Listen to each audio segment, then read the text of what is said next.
Good morning. Hey y'all, hey y'all, hey. Hello.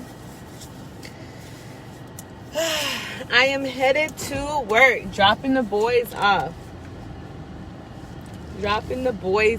So, I am Shivani of SweetSugarBaby.com. And what I do is I'm a licensed mental health therapist. I create amazing, awesome, the most luxurious body care products to encourage self-care. That is what I do. That is who I am. Okay? I'm also an author of my first children's book, y'all.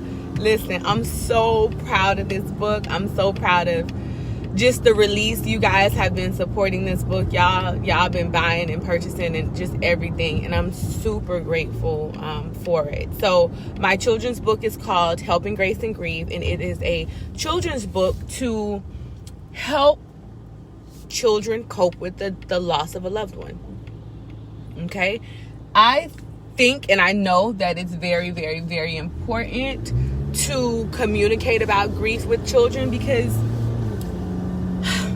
when somebody passes away, most time adults, we're struggling to try to figure it out. And a lot of times adults will, kind of sweep it under the rug when it comes down to kids, because they're just like, well, I'm dealing with this. They probably don't really understand, and they're not really dealing with it on that level. So what happens is we ignore the children in their grieving process, right? We ignore them trying to cope with it, and they don't know how to cope with it. And if they bring up the person that has passed away, a lot of times the adults get uncomfortable, and they're basically you're teaching them, hey, don't talk about this person. This person's no longer here. Every time you talk about this person, I cry, and I'm miserable, and I'm sad, and I'm just hurting. So it becomes like a topic that they need to know answers. They need to know how to cope. They're feeling certain things, but then they don't have anybody to talk about these feelings with. So this book is to facilitate those conversations, right? It's important to talk about these things with children, because children become adults, right? And if there are unresolved grief and sadness relating to the loss of a loved one, it is very hard to cope with as a child, and it's even harder to deal with growing up into adulthood, right? So that is what Helping Grace and Grieve is all about. Okay, so I would love for you guys to definitely check out my book. It is an amazing book. It's an amazing tool. And I'm super proud of it. So that is called Helping Grace and Grieve. Okay. All right. So this morning, the title is what's the title? It's all about the vision, right? It's all about the vision. And I say that because it really is all about the vision. When I speak about the vision, it's whatever it is that you want to do, right? When I say speak about the vision, it's about where you see yourself in the next 5 years, where you see yourself, what's the one thing that you truly want to accomplish, right?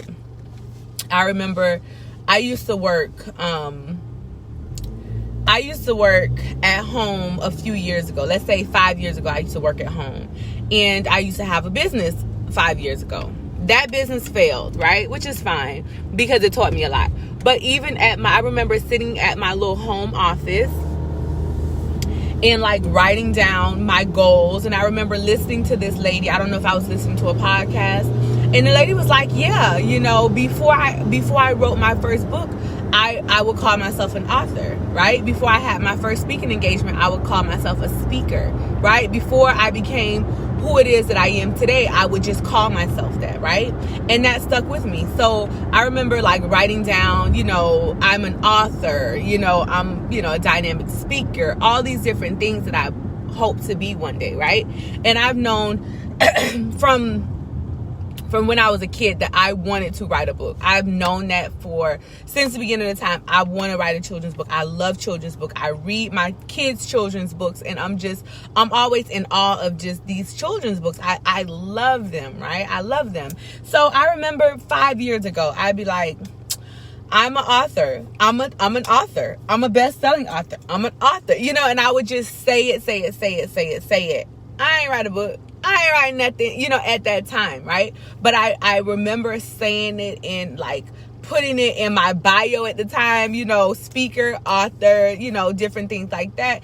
And I realized that you have to convince yourself that you are whatever it is that you are before you even walk into that season of your life. You know what I mean? Like, I was literally like, I'm an author, I'm a this, I'm a that. At the beginning of the year for my vision board, I wrote, I'm a dynamic speaker, you know, I'm this, I'm that, all the things that I wasn't yet. But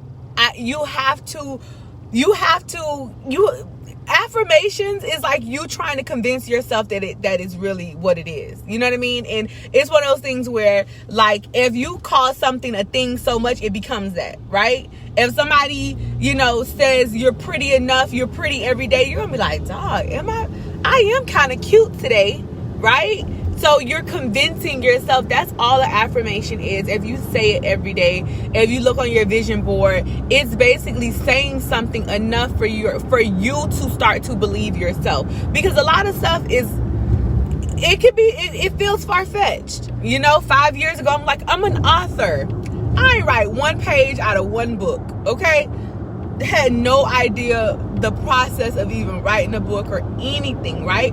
But I had to start to convince myself even back then that I was what it is that I am today. 5 years later, boom, it happened, right? But you have to literally convince yourself, I'm a successful business owner, I'm a great mother, right? If you're not those things, that's fine. You know how they say, fake it till you make it? Fake it till you make it. You know what I mean? And it's not faking like you just don't believe you can ever get to that point. It's convincing yourself that you are worthy enough to be that, right? I'm worthy enough to be a great author, right? I'm worthy enough to be a great mom, right? But initially, sometimes you be like, am I though? You know, like sometimes we have self-doubt that we've carried along with us for so many years. You know, if you guys listen to me talk every morning I say, look, it's all about that mind. If you get your mind on track, you can be, do, say, accomplish anything that you want to. You know, it starts with the mind. That's why it is very important to speak the things that you want to see, right? Convince yourself that you are those things, right? It's important to be around people that's going to, even if you don't see it in yourself, maybe they see it.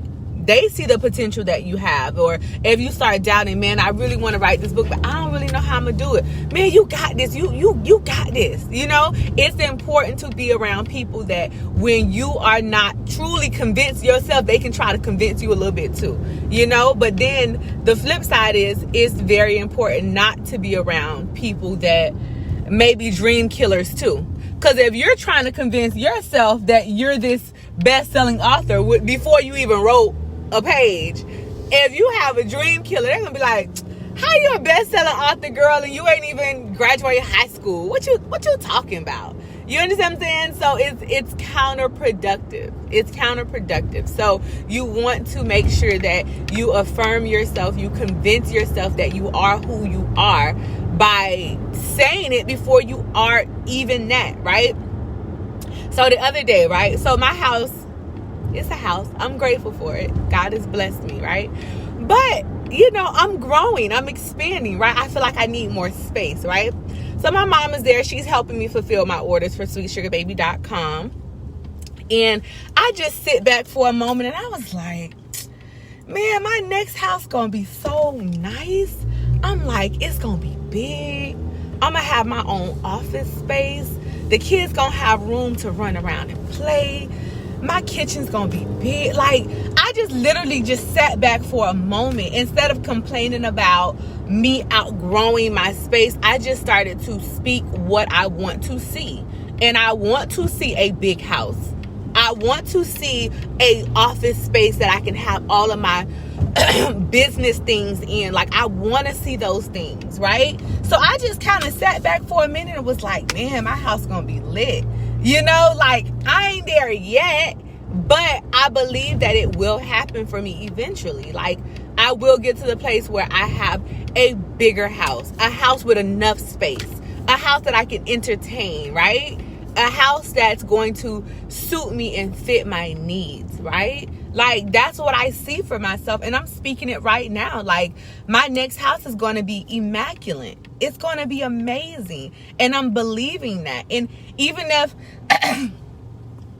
I don't have any plans to move right now, but God is working. Like, when I say that I want something, God is like, okay, making notes. You understand what I'm saying? Like, God knows what I want. And the way that I operate, the way that I move is when I want something, I believe that I'm going to get something. I put it in the atmosphere, and I trust that God is going to bless me with that eventually, right? But the key to that is also having patience as well. Because the vision of me being an author, I've always dreamed of being an author. So, that was my whole life, right? But 5 years ago, I started saying, oh, I'm an author. I'm a best-selling author. But that was 5 years ago. 5 years? 5 years is a long time. Okay? It's a long time, right? So that means that sometimes even our vision that we want to see and the things that we want to accomplish, sometimes it may not happen overnight, but that does not mean that it won't happen. And that does not mean that, oh, it didn't happen. It's not happening tomorrow, so I just need to give up on my dream. That means that you need to affirm your dream even harder, and the more you say, I'm an author, right? I'm an author. Every day you wake up and you're saying, I'm an author, guess what you're going to do? You're going to be walking in the role, in the spirit of an author, right? So that means, okay, let me write 2 pages today. I'm an author. Let me write my 2 pages today. Even if it's not, even if it hasn't happened yet, you have to continue to put the work in to get you to where you need to be. You know what I mean? Like, literally, with my book, I had wrote my book. I had contacted publishing companies. Literally wrote my book. I'm sending the script to publishing companies. I'm sending it to different publishing companies. I'm researching all these different children's books that I love, and like, who's their publishing company? Who's putting these books out? How do these books get here? How do these books get there? I'm sending my books everywhere, guys. Rejection, right? Oh no, this is not the book for us. Oh no, like, literally sending my book to multiple places, speaking to multiple people, talking to them, pitching my book, right? And people are like, nah, we don't want that, okay, right? But that doesn't, just because they don't see my vision, they don't see the vision for my book, it's not the right fit for their publishing company. That doesn't mean that it's not the right book, and it's not the right book that needs to be published. So what I did was I was like, okay, that's a no. Listen, devastation, okay? Devastation, okay? Like, the thing is, when you get to a certain place and you've accomplished what it is that you worked so hard to accomplish, and then people buy it and they really believe in your book, you be like, Lord, it was all worth it. It was all worth it. It was all worth it, right? But like I was saying, I'm sending it to publishing companies. They don't want it. It's not the right fit for them. It's not a fuzzy book with the little animal character, right? They don't want it, right? So I saw somebody posted their book or something like that, and I'm like, who's your publishing company? Because this woman that I saw, she had books. Like, this is what she did. I'm like, you putting out books, like, you got a new book every day of the week. Like, you're publishing these books like crazy. So I think I DM'd her and I was like, who's your publishing company? Got the publishing company's number, right? Let me tell y'all this. So I spoke about a failure that I had with Sweet Sugar Baby when I was going to have a meeting at this vegan grocery store to promote, because I wanted my products to be in this vegan grocery store. I prepared all week long for this. I did everything. I had all these samples. I was ready to pitch Sweet Sugar Baby. right? On this day that I went to pitch Sweet Sugar Baby, before I went into that meeting, I actually spoke with the publisher, the person who helped me publish my book. So before I went into that meeting, I was talking to them. I was explaining, my ideas. I was letting them know how far I had gotten in the process of writing my book, what I needed help with, things like that. I did that, right? Went in to go and pitch my sugar scrubs. It was a complete disaster. They didn't want nothing to do with me. Okay? It was a complete disaster. I was devastated after my failed attempt to pitch my sugar scrubs, right? But that very day is the day that I made a connection with the publishing company. So even though there was one aspect of failure that I experienced, there was one aspect of success that I experienced, because I was connected with somebody that could help me move my goal, my ideas, my vision, and make it a reality. You know what I mean? So, it's one of those things where a failure, I take failure super hard. I think about it 15 times. I'm like, dang, what could I have done better? How, sometimes when I experience failure, especially when you experience failure within your brand, your business, your company, you feel like it's a personal attack on you, right? I'm a very sensitive person. So if I put my energy in, when you have your own business, when you have anything that you do, you're putting your energy, you believe in your product, you know how good these things are. And for somebody to be like, no, it's earth shattering. Like it's devastating. So to experience that level of devastation and loss and like failure in my mind, but to think about it like, I made a connection that got me to this point in my life right now. Even like before I failed, God was already hooking me up with a success plan with my book. You know what I mean? Like, so sometimes failures can spin around, and it's one of those things where that failure and it's not even a failure. It just wasn't the right fit. I've learned that if you're going somewhere, you have something, everything that you have is not going to be for everybody. And if they don't want it, they don't accept it, that means that they're not the right fit. That doesn't mean that it's something wrong with you, right? Like my sugar scrubs are selling like crazy, right? I have my sugar scrubs in spas, right? I have it in nail salons. I have my beard bombs in barber shops. You understand what I'm saying? It's not that it's not a good product. It might just not have been a great fit for that grocery store, and that instance of like them shutting me down and not even smelling my sugar scrubs, not even feeling my sugar scrubs, it was devastating. But at the end of the day, I know that everything it's a lesson. It was a lesson in that. It was a lesson. I had to learn, regardless of whether you see my value or not, whether you see my vision or not, I'm going to keep pushing. So my scrubs aren't there, but it's other places. And I feel like if you don't see how good I am as a brand, as a product, as a person, you know what I mean? Like, I'm not chasing nobody down. Like, I know that what I possess, mind, body, spirit, what I possess, products, business, books, anything I possess, I know that it's made out of a positive, healthy, loving place. And if you can't catch the wave, I gotta go. You know what I mean? Like, look, I don't like nowadays, because at that point when I, had that failure experience or whatever, they didn't want to, really give me the time of day. I boohoo cried. I was devastated.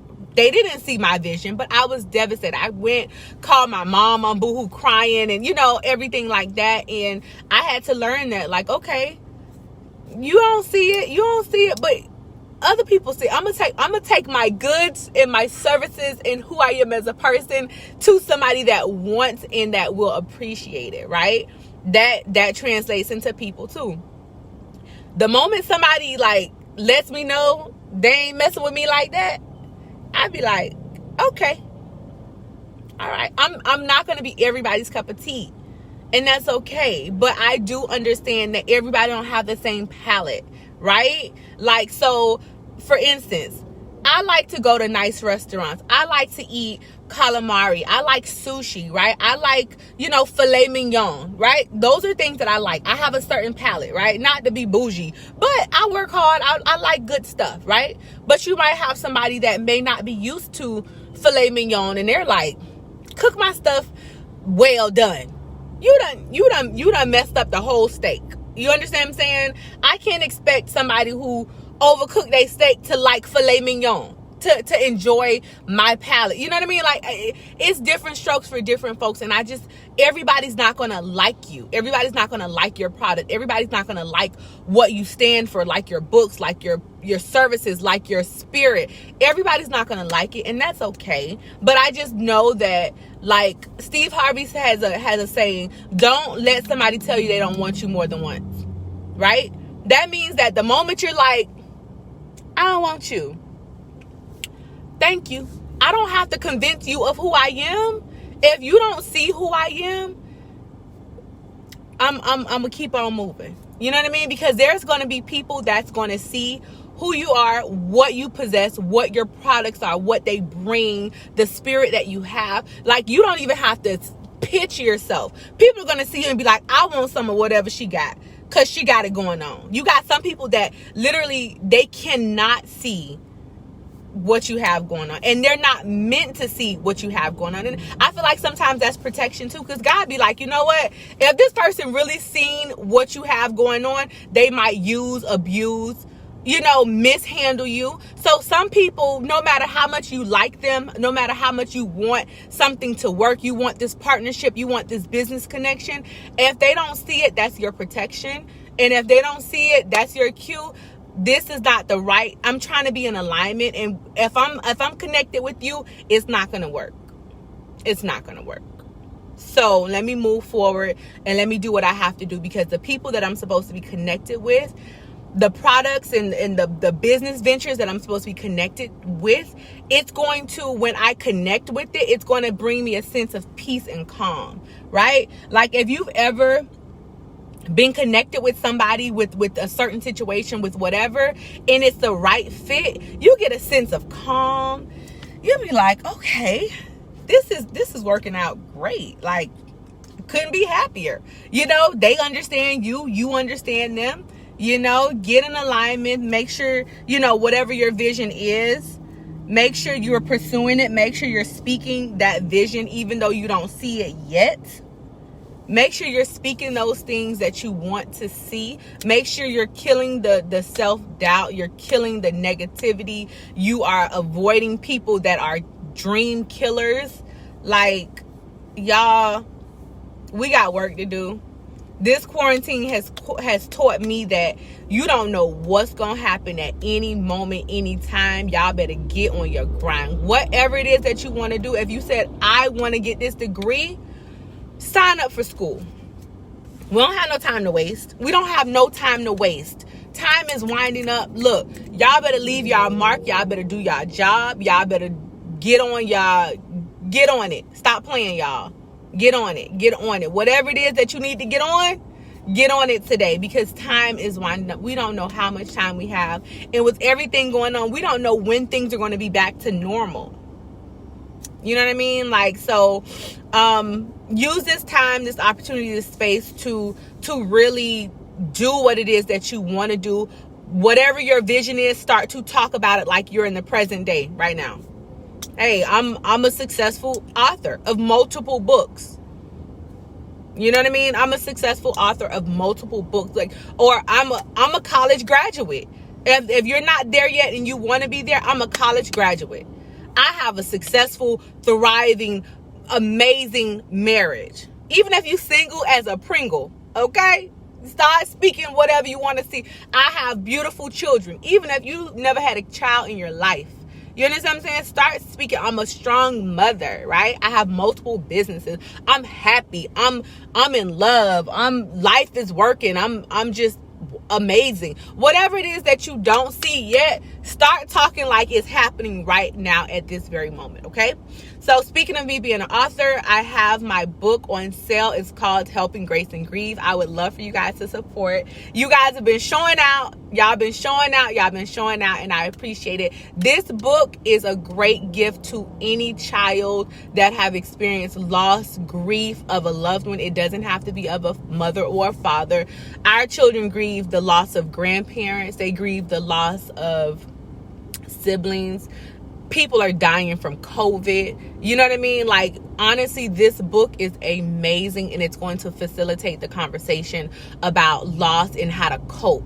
It's not a sad book, you know, but it is a book about how I teach my children how to deal with the loss of their dad, right? That's a major loss. Kids need guidance, right? And it's okay to talk about your loved one that has passed away. You never want your children to feel ashamed about feeling sad. You never want your children to feel like they can't bring up those memories, because honestly and truly, this person still lives in those memories, right? Imagine telling your child, oh, we can't talk about them. Don't talk about them. Because every time they talk about them, you're uncomfortable. Just because you're uncomfortable talking about death or dying, that doesn't mean that you should cut off that communication with your child about death and dying. Like, the person that has died has to be alive. Like, you have to keep their memory alive by talking about them, by looking at pictures, by sharing stories, right? You have to keep their memory alive. You don't want whoever passed away to just done. You know what I mean? Like, these kids need to know where they came from. They need to know about their grandparents that passed away. They need to know about their siblings. They need to feel like they're still connected to these people, right? Like, you don't ever want your child to grow up and feel like, I don't really know where I came from. Meanwhile, their grandparent that passed away was a thriving person. They made history. They did this, they did that. They don't know that because you're scared to talk about death and dying. You're scared to talk about their loved one that may have passed away, that had all these gems, and that was a dynamic person, that was funny, that was crazy, right? You got pictures. The only way the person that has died is able to live is through your memories. And I want you guys to have these connections and be able to share memories and be able to cope and help your child cope through this book, guys. This book is amazing. If you don't have a child that, may have experienced loss, that's great. It's still a great children's book to learn how to cope with anything. There's questions at the end of the book that talks about, like, it facilitates the conversation, right? Death and dying is not easy. I'm a licensed clinical social worker, right? I talk about this with my kids, but okay, my kids are still in a grief group as well, right? Like, what I do is like, okay, I already know what it is, because this is what I do. I talk to people. That's what I do for a living. But at the same time, grief and death, sometimes you got to be like, okay, I know what I do, but there's a whole nother thing too. So I need to make sure that they're being seen and their grief is being worked through. Even now, this is 3 years later, and they're still in grief group. They're still working through those thoughts and ideas, and it's okay for them to have these conversations about death and dying. And if you talk about death and dying to my children, they're not like, oh my God. They're like, oh, what happened? Okay, you know what I mean? Like, they understand what it is to a certain extent, but it's not associated for us with sadness and crying and all. Like, we talk about it, we relive moments, we're happy. Like, you know what I mean? I'm teaching my kids how to cope with the loss of their dad, and it's an important skill. You know how many people dying? And they don't have to be sick. You understand what I'm saying? Like, this is a great tool. If you don't have a child that has experienced loss, a child that have experienced it, a child that's, may not talk about it that much. You want to be able to talk about those things and see where their mind is and see what they're going through. This book is amazing, okay, guys? It's a labor of love, and I feel like everything that I've gone through is for you guys. So I would love for your support by purchasing my book on sweetsugarbaby.com. Go on the link in the comment. Make sure you guys share this message, guys, because it can benefit somebody. I don't know who, but it can benefit somebody. So thank you for watching. I love you guys. Have a wonderful, amazing, awesome day. I love you. Thank you for the birthday wishes again, guys. I wish I can get to everybody, but I can't. But I love y'all. See y'all later. Buy my book. Self-care. Buy my sugar scrubs. All that other good stuff too. It's all on the website. Everything is there. Thank you guys. Bye.